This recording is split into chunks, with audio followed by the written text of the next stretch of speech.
And I said, "You will forever have the memory of sitting in this courtroom and defending this person. And I will forever have the memory of the person you're defending violating me and doing unspeakable acts and crimes. And that's what I'll remember." Hello, ladies and gentlemen, and hope you have a great and wonderful day. Well, it seems that the evil tree of Nickelodeon and, I guess Hollyweird or Petalwood is finally being exposed. Or, well, we already knew that it was being exposed, just a lot of dark undertales and places are finally rearing its little head. Now, that video that you just saw there was a 30-minute, is part of a 30-minute actual clip of Drake Bell explaining his actual horrible experiences with this evil guy that was in Hollywood, Brian Peck, mind you, and some other things with Dan Schneider as well. Again, we're all going to agree that anybody that was on Nickelodeon is probably one of those child grabbers, and make no mistake about that. What we have here is that we have Dan Schneider breaks his silence following the release of explosive documentary which made shocking claims about the toxic environment at Nickelodeon. Now, remember that he breaks his silence after, by the way, after, all this stuff happens, because he didn't want anything to be said about it, but now he has to talk about it because he doesn't want to be seen in a bad light. We have Dan Schneider has broken his silence following the release of an explosive documentary which made shocking claims about the toxic environment at Nickelodeon during his tenure. The former executive producer of 58 appeared opposite Boogie, who played Tebow on iCarly, in an interview shared to his own YouTube account, which has been dormant for more than 3 years. The 19-minute video saw Schneider discuss ideas quiet on set, a documentary released at the weekend, which he said made him face his past behaviors. It goes on to say that Schneider, who was previously described as Nickelodeon's golden boy, began by addressing the fear head on as he explained, "Watching over the past 2 nights was very difficult. Me facing my past behaviors, some of which are embarrassing and that I regret, I definitely owe some people a pretty strong apology." Yeah, but the problem that I have here is that there's nothing to be trusted about. We have this. Of course, we take everything that somebody says like this with a grain of salt. But again, this is Dan Schneider, so there's more than likely this person is correct, right? So we have from Amy Berg. She goes on to say, here it goes. So apparently there's an expose running right now called Quiet on Set about the toxicity of Dan Schneider or era on Nickelodeon. I don't talk much about my time there, but my very first job in town was as Dan's assistant. I worked with him for less than a year. He left Nickelodeon to create a show on UPN, while I stayed and became a writer on the final season of Kenan and Kel, and all that under the leadership of those extraordinary humans, the Calvin Koplow and Eve Siffer. During my year with Dan, I wasn't aware of any physically inappropriate behavior. What I can confirm, however, is that he was that's redacted, a psychological tormentor. He introduced me to panic attacks and the stress of working for him, caused me to develop a significant heart arrhythmia. I eventually had surgery to mostly correct the issue, but by that point I lost most of all my 20s. He stole those years from me. While I don't think my career trajectory was affected by my time with him, my personal life undoubtedly was. I began to shut in due to the fear of having a medical crisis away from home. I was unable to cultivate relationships or nurture friendships, and to this day, I carry with an anxiety disorder that fiercely rears its head when faced with other manipulators. Unfortunately, I've only twice been in bad situations in my career where this trauma was reignited. All that said, I will not be watching Quiet on Set. I have no interest in reliving anything, nor do I want to be in a situation where I feel inclined to defend Dan in any way. So yeah, that being said, Dan is not looking to be too good on this part, right? And obviously, from what we have from Nickelodeon here, it says among the disturbing scenes like sexualized child stars, including Ariana Grande, who featured in these scenes sticking her hand down her throat, putting hers in her mouth, and talk about how something wet she was at the age of 16. And other parts are also show Ariana trying to get juice from potato and to drink water upside down in a provocative position. Yeah, exactly. Because again, these people are what we call child grabbers. All right, well, let's put that as a better term. They're child grabbers, and these people are sick. They're disgusting, and it's not like it's not like an uncalled thing. These people are literal monsters, and Nickelodeon and Hollywood has a lot to deal with. That's the reason why I want the FBI to go raid every last one of these Hollywood celebrities' phones. Every last one of them. The only reason why is because I think they have a lot of dark stuff under their belt, and it needs to be exposed. It was also revealed in the Quiet on Set expose that 3 members of the Nickelodeon staff were charged over child sex abuse to varying degrees. As Drake Bell spoke for the first time about being abused by dialogue coach Brian Peck, which this is the man here. So yeah, that's what's been going on here. So we have more about this stuff. Nickelodeon star blasts Dan Schneider's Quiet on Set response video, wears a phone call of an apology. And we have more from all this stuff right here. So 7 revelations from Quiet on Set, the dark side of kids TV. And so I'm not going to go through all this, alright, because it's just a lot. The directors reached out to hundreds of people for interviews. The Amanda Show spurred a lawsuit over gender discrimination. All that cast members felt uncomfortable with their stunts. Some of the wildest conspiracy theories weren't true. Many were eager to finally tell their stories, which I'll talk about this one. Schwartz recounted connecting with the mother of Brandy, a child actor whose guest starred on All That, and said she received an explicit image set by Handy. When I first reached out to the mother of Brandy, the girl that Jason Handy had solicited and sent the photos to, I didn't even know if I had the right address. And a week later, I got an email from her mother, and she was like, I've been waiting 20 years for the right time to talk, and I feel like this is a sign, Schwartz said. Some things have changed, but not enough. Nickelodeon and Schneider ended their relationship in 2018, and this producer had previously always denied allegations of misconduct. Still, his shows were hardly the only ones to generate allegations of problematic work environments for children. I think we made progress, but quite possibly we had a long way to go. So I think there's a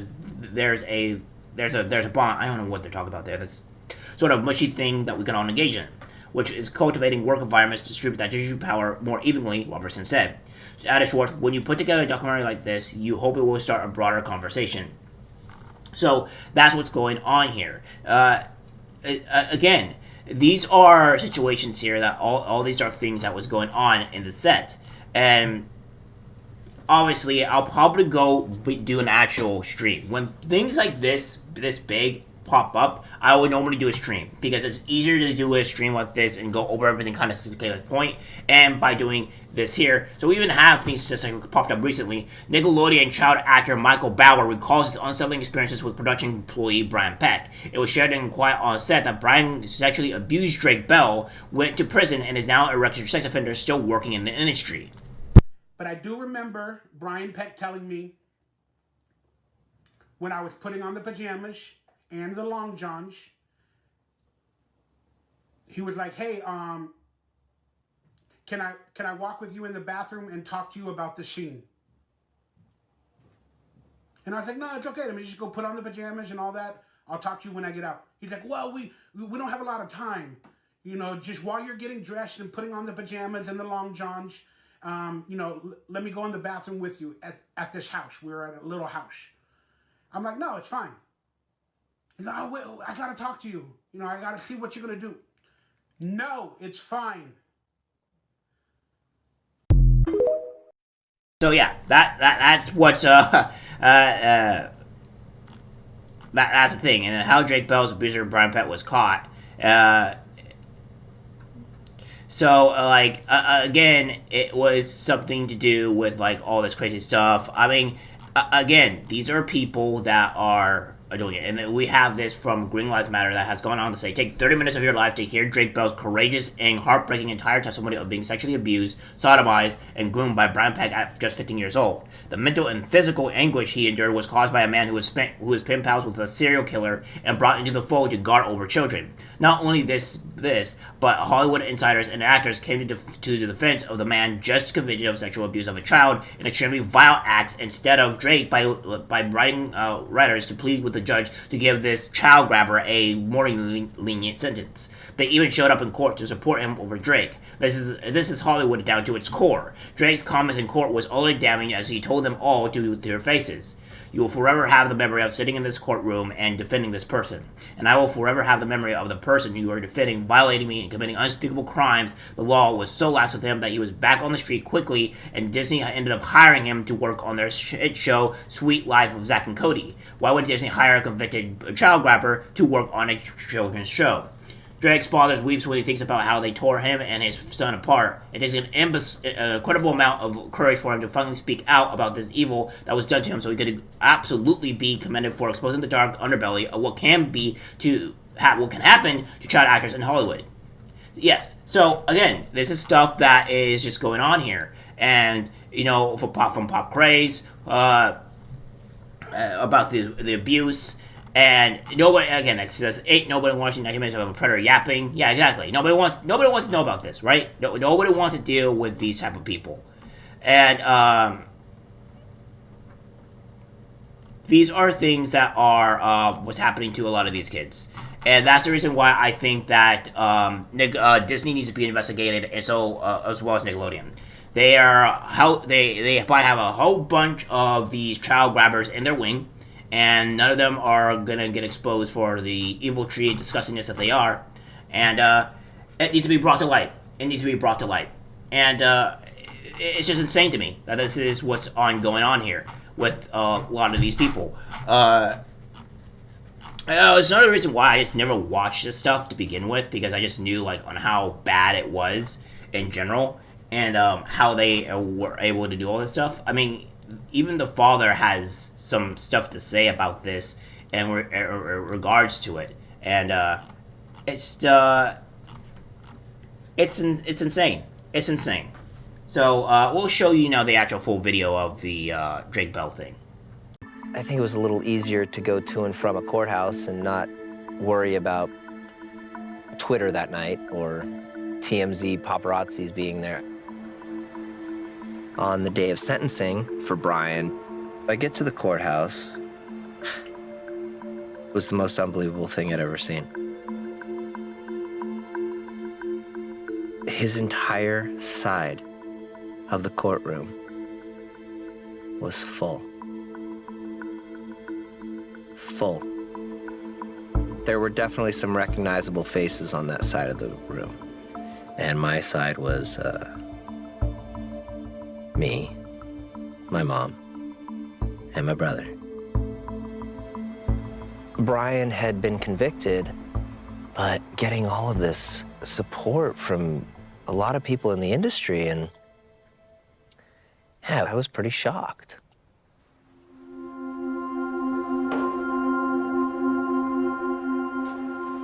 My mom got up, she had a statement.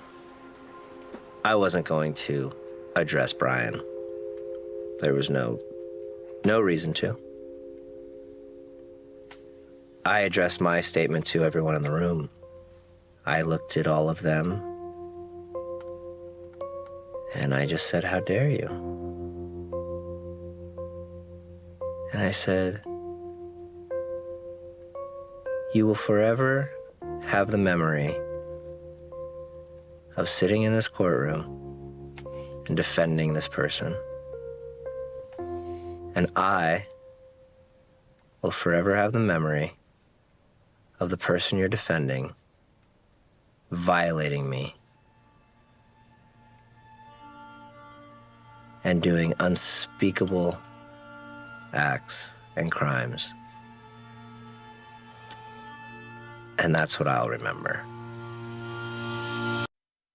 So here you have it. It is a dark world that we live in, friends, and this is something that we have to start understanding. Now, we have more of this from St. Lee Rang's Prince. Drake Bell's father felt something was off at the beginning. Even when he was arrested, he still didn't know the person he sexually assaulted was his son. I can't imagine feeling relieved that your son was now safe, only to find out it was not the case. And yeah, that's just the case, and we have more from here as well, which I'll be putting this video down here. Drake's Bell father said Nickelodeon production crew member accused him of being homophobic for expressing concern over child molester Brian Peck. So yeah, this is just all stuff that's just going on. I probably won't even put the full video down here, to be honest, because it's becoming long enough. But this is just the reality of everything of what's going on in Hollywood, being ostracized, and these are the same type of things that the far left use to persuade you otherwise. They use the word homophobic, transphobic, to get you away. And why do they want that, I wonder? Isn't it all starting to make sense here, right? So, even now, down to this core, these people are evil. Nickelodeon and Disney need to be investigated, and they should just not be companies anymore at this point in time.